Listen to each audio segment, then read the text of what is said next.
Hey guys, Bicebump here, bringing you this Unholy Death Knight 10.1 quick guide. This is meant to be a very condensed, kind of, throwing all the necessary information at you kind of guide. So I won't go too much in depth in each kind of section, but I will try to cover everything you need to know coming from 10.0.7 to 10.1. It's primarily for you that already played Unholy Death Knight and want to understand, did anything change with the talents, the rotation, trinkets, all that kind of thing. So let's get started with the talents. So for a raiding build, we run this thing up here. This is the same as we ran in 10.0.7. There's not much to discuss here, I think. We obviously go into Rotten Touch instead of Unholy Pact. That is the choice you can make depending on a kind of a counter basis. So if you want more cleave, Unholy Pact will do better in that scenario. There is a choice where you actually go and run a defile build. So the one I got up here, that's for your go-to pure single target, and it's pretty much, it works on every single fight in the raid, not gonna lie. But if you want more AoE, you run the thing up here, which goes and picks up defile as well as epidemic. So it does significantly more AoE and only drops, it's less than 1% drop in single target. Definitely an option. It does bring with you the defile gameplay, which is a bit annoying, and it also obscures ground effects, which is not something you want. So for the class specific tree, that's kind of generally set in stone.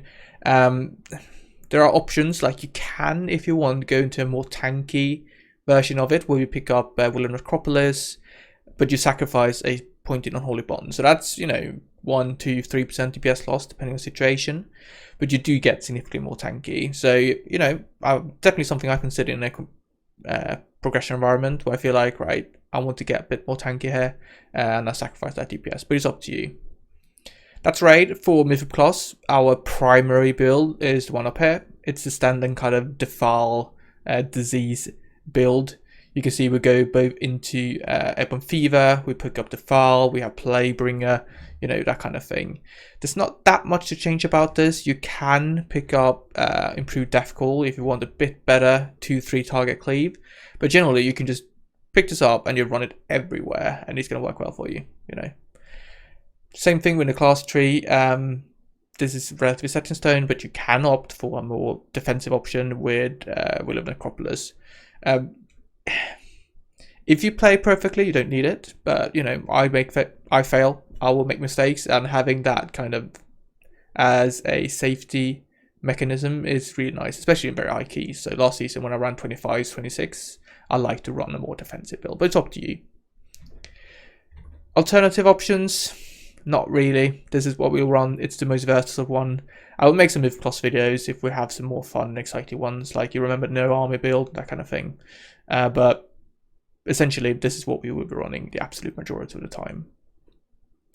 Great, so that's talents. Let's talk about gear.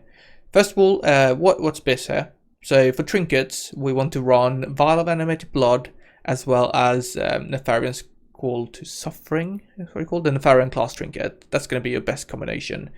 However, we ideally just want a stat on use trinket and a passive stat trinket. So you can opt to swap up Vial for Iridius Fragment, small difference, and the class trinket can be swapped out to Ominous Essence trinket, the one up here, and that's going to be roughly the same. So any combination of, you can do Iridius with Ominous or Iridius with class trinket, pick one of the unused stat trinkets, pick one of the passive ones and run that combination, and that's going to be good for raid.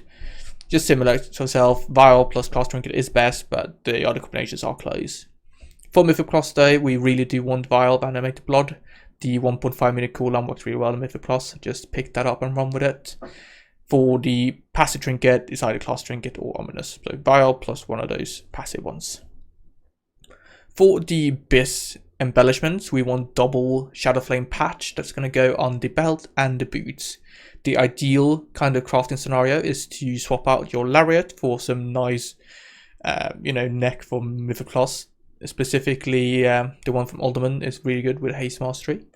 And then you craft a set of boots, And then next week, or whenever you get to second spark, you replace your current Frostfire belt with the crafted blacksmithing belt, and you put on the patch embellishment. That's going to be like your biz. Other relevant crafted pieces, obviously we have the weapon alternative. You can get a 447. That's going to be essentially equal to a 441 weapon from Nefarian, our current biz weapon. So it's definitely an angle to take, but ideally you want to loot a 4-4, you want to loot a weapon from the class and upgrade that to 441, and then you upgrade the boots and belt as kind of a path. Further into the patch, what we're looking at are upgrade, crafting potentially a neck, crafting potentially rings. Those are good slots, but it's a question about simming yourself, looking at, okay, what are my options? What's the best upgrade per kind of spark I'm looking at here, and go with that.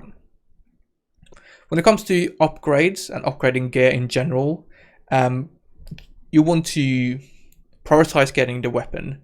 The thing is, like every single eye level upgrade you do here, like every 3 eye levels, whatever it is, will cost you the same amount of crests.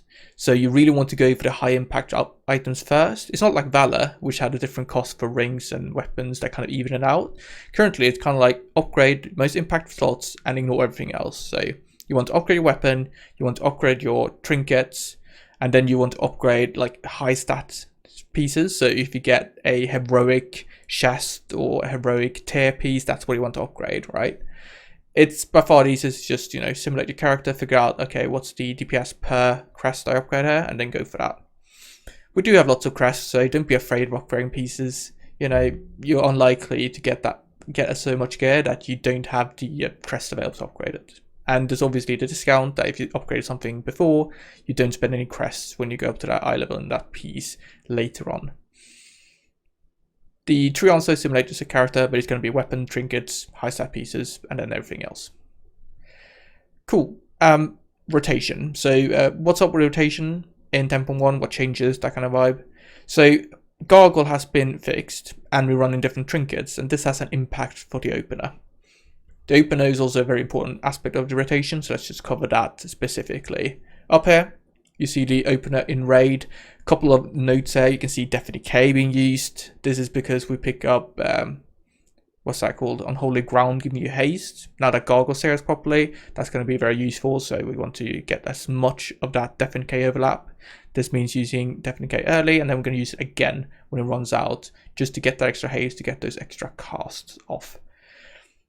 The rest looks similar to the previous patch. Just follow that, learn that, and run with it. It's very important you do so, because Unholy is very heavily front loaded when it comes to that damage. It's so much in our DPS burst windows, which means that if you do that properly, that's going to be like the best way of actually improving your DPS.